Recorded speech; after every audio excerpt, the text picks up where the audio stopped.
E quem nos conta tudo que será tendência em cortes de cabelo agora para o outono e inverno é o cabeleireiro Hernandes Sanz, aqui do Sanz Salon. Seja muito bem-vindo, Hernandes. Nós mulheres estamos loucas para saber o que vai fazer a nossa cabeça nessa estação. Prazer, é todo meu estar com vocês no Glamour. E para mim é motivo de satisfação podendo falar alguma coisinha a respeito do que vai ser a nova estação outono e inverno 2015, né? Onde nós vamos poder procurar nos cortes dar mais ênfase aos volumes, a trazer um pouco mais uma releitura dos anos 70, 60, né? E na parte da coloração, trabalhar mais os tons pastéis. É o que mais vai predominar agora nessas novas, da nova tendência das novas estações, né? E no cabelo da Rosa Cris, qual foi o corte escolhido para hoje? A Rosa Cris já é uma cliente nossa, já assídua, né?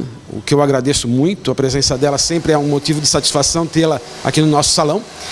E o cabelo da Rosa, nós fizemos uma técnica trazida de Barcelona, da Escola Longueiras de Barcelona, que é um corte feito à máquina, né? Ele é todo um corte programado. Programação de corte vem a ser o seguinte: colocar uma grande quantidade de cabelo num ponto só da cabeça e com isso desbastar ou cortar num toque só de tesoura. No caso da Cris, nós fizemos com máquina, no desbaste, né?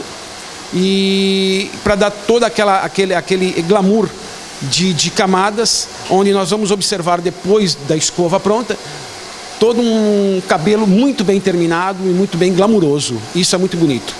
O que geralmente acontece, Hernandes, as mulheres chegarem ao salão já com uma fotografia de uma celebridade.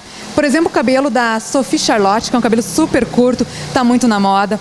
O ruivo da Mariana Rui Barbosa também já faz um tempo que é tendência. Mas como saber se o meu rosto, a minha estatura, por exemplo, eu tenho um nariz mais avantajado, será que o cabelo curto vai ficar bom? Sou baixinha? Sou um pouquinho cheinha? Como adequar o cabelo certo, então, a silhueta e o biotipo da pessoa?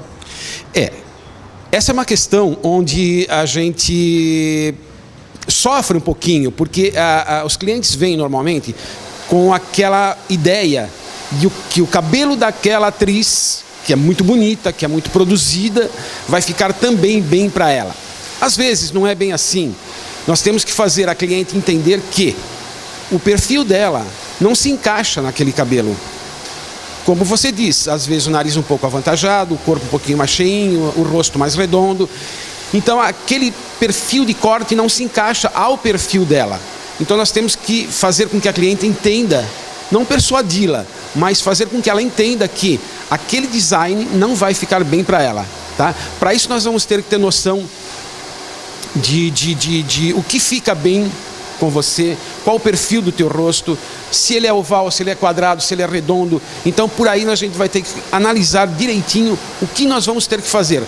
Mas às vezes aquela ideia da cliente não é o ideal para ela, tá? Então a gente vai ter que fazer com que ela entenda que um outro corte vai ser muito melhor.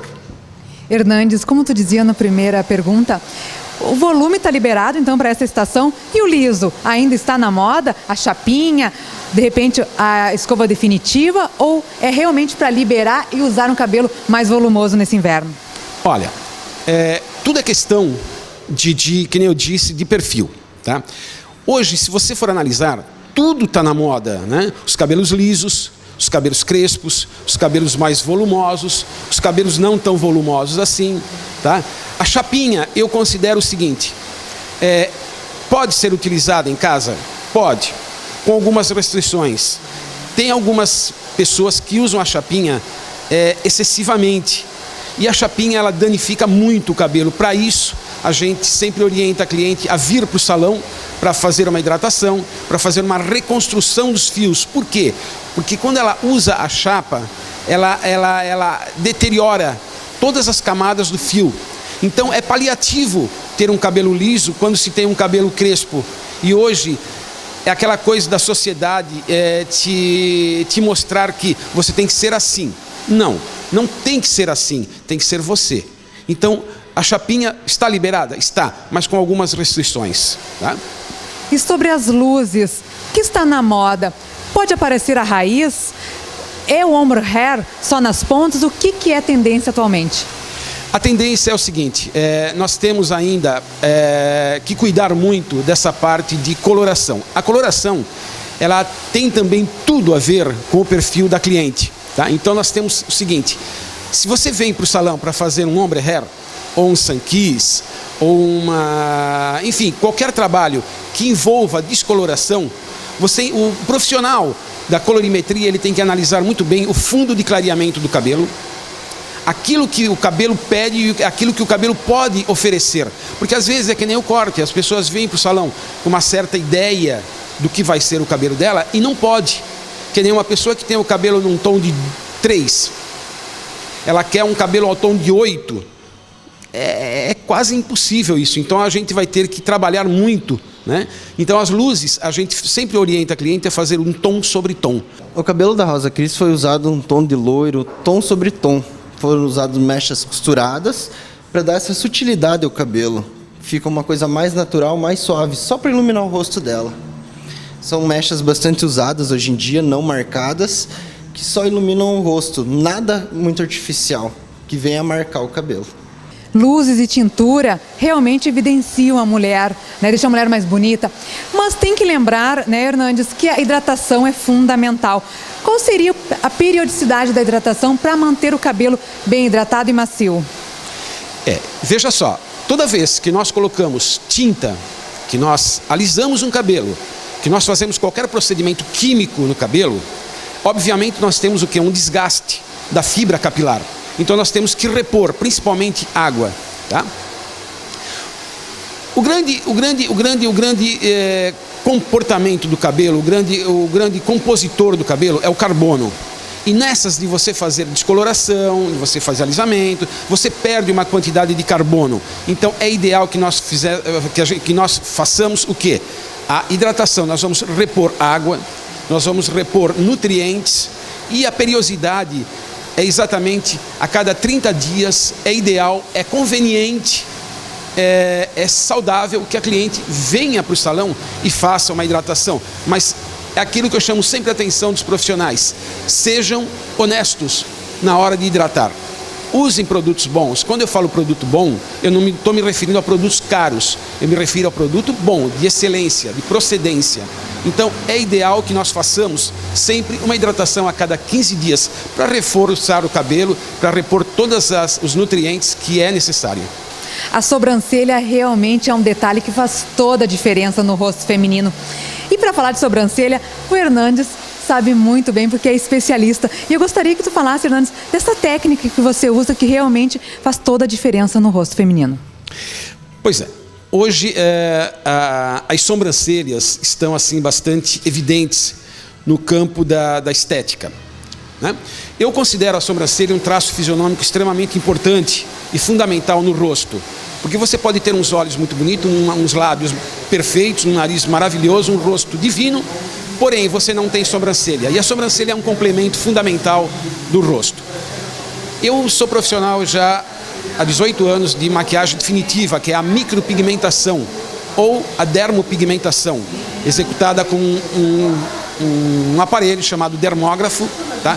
Onde nós vamos colocar pigmento aonde não tem.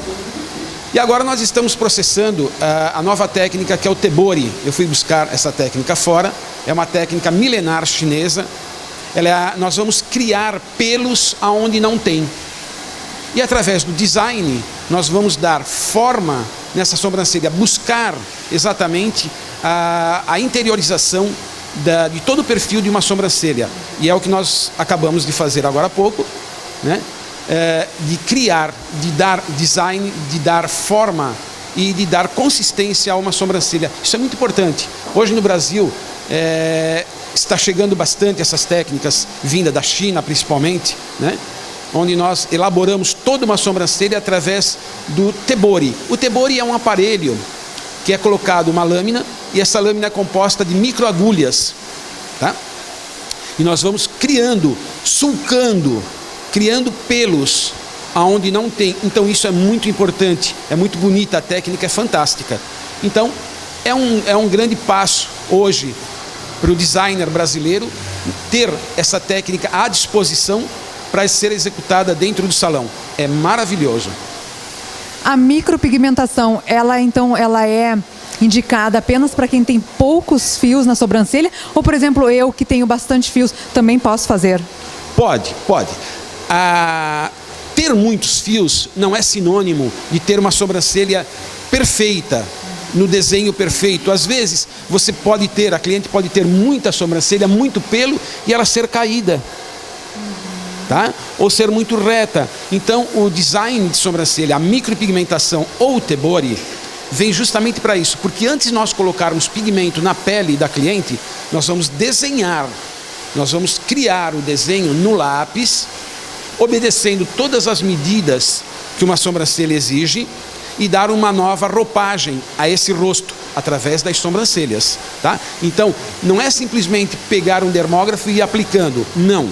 Nós temos que fazer o desenho, criar novos traços para enriquecer, para enaltecer mais o rosto. Isso é muito importante. Então, não tem nada a ver eu ter muito pelo ou pouco pelo. O importante é o design, é o desenho.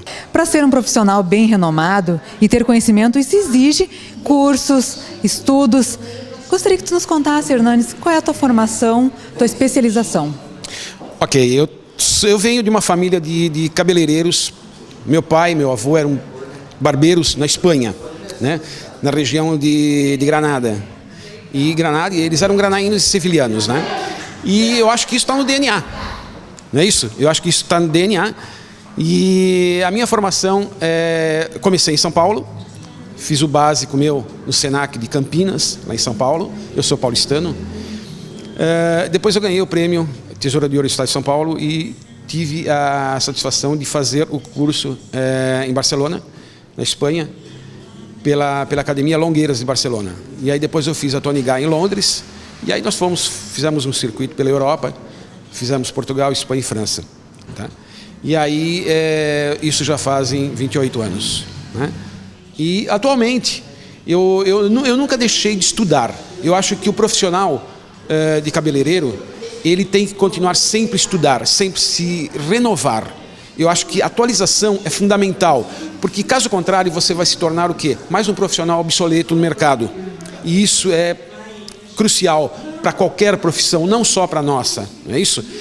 Então, hoje eu tenho como hábito sair daqui do salão, chegar em casa, fazer uma refeição e estudar. Eu estudo todas as noites até muito tarde.